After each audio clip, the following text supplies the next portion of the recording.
For most of history, the idea of military power was pretty simple. Bigger was always better. The most powerful countries, they had the biggest armies, the scariest machines. But over the last 100 years or so, that whole definition has been completely turned on its head. So today, we're going to look at how the very idea of military might has evolved from just colossal size to mind-bending speed, then invisibility, and finally to pinpoint precision. And for centuries, that was pretty much the golden rule of warfare.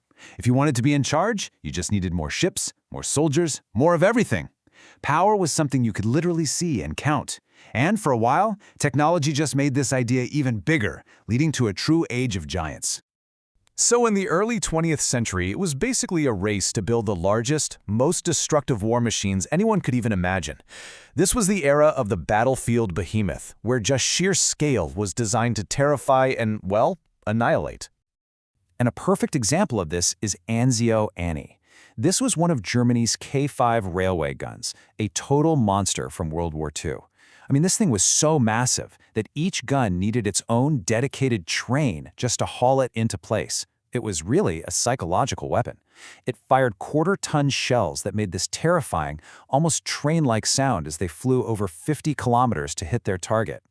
But here's where you really see the whole story flip. Look at the contrast with its modern counterpart.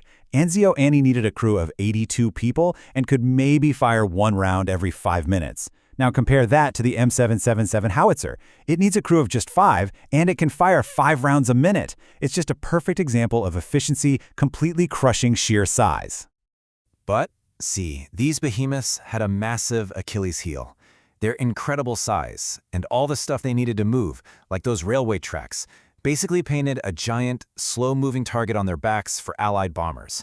The very thing that made them so powerful also made them incredibly vulnerable. It became obvious that a new way of thinking was needed.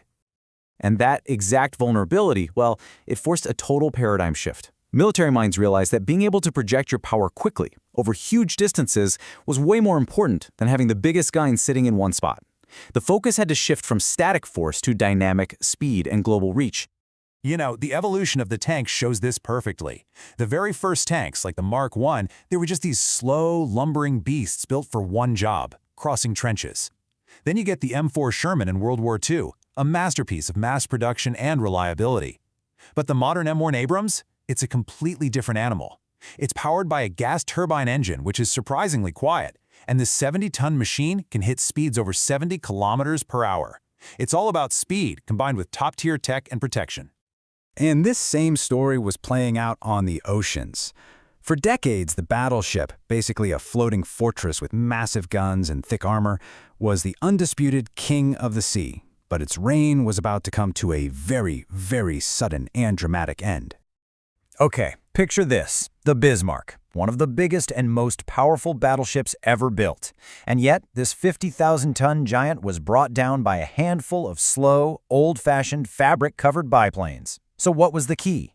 Those planes were launched from an aircraft carrier, a mobile air base that could strike from hundreds of miles away. And just like that, reach had defeated armor. The age of the battleship was over, and the age of the aircraft carrier had begun. Suddenly, power wasn't about having the thickest hull anymore. It was about having a runway that could deliver an air force to basically any coastline on the planet. But if you want to talk about the ultimate expression of this need for speed and reach, you have to look to the skies. 3,500 kilometers per hour. That was the top speed of the SR-71 Blackbird. It was a Cold War spy plane that was so ridiculously fast, its main defense against missiles was to just hit the gas and literally outrun them. An idea that sounds like pure science fiction. So, flying faster than a missile is one way to survive. But what if the enemy never even knew you were there in the first place?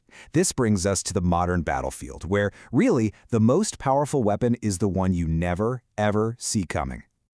So how do you actually pull that off? How do you take a massive metallic object and make it pretty much invisible to the prying eyes of radar?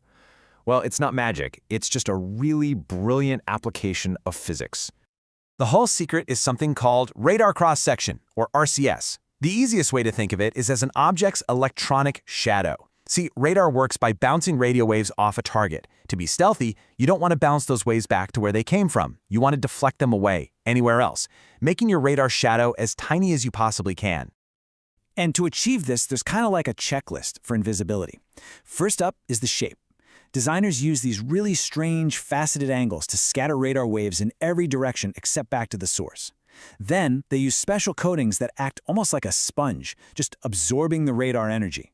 And finally, everything is designed for a clean profile. Weapons are tucked away inside, and even the engine exhausts are shielded to hide the heat signature. And the first aircraft to really master all of these tricks was the F-117 Nighthawk.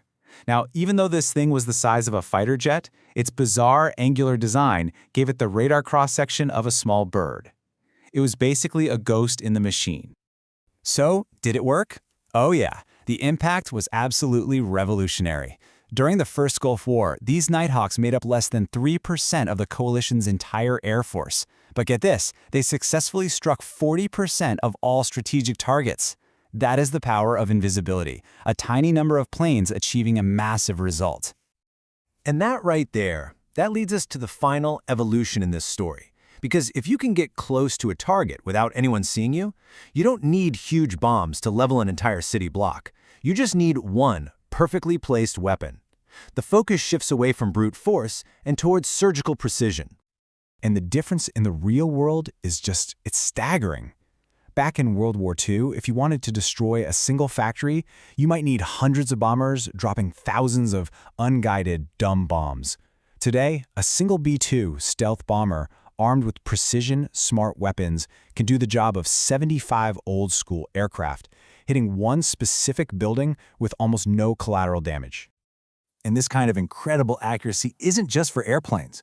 Even artillery shells, like the Excalibur round fired from that M777 we saw earlier, now have tiny fins and guidance systems. They don't just fly anymore, they actively steer themselves to hit a target with unbelievable accuracy. Every single shot counts. You know, the ancient strategist Sun Tzu wrote that over 2,500 years ago, and it has never been more true than it is today. We've gone on this journey from a time when power was visible, loud, and big, to an era where the greatest strength is found in deception, speed, and the ability to strike with unseen precision.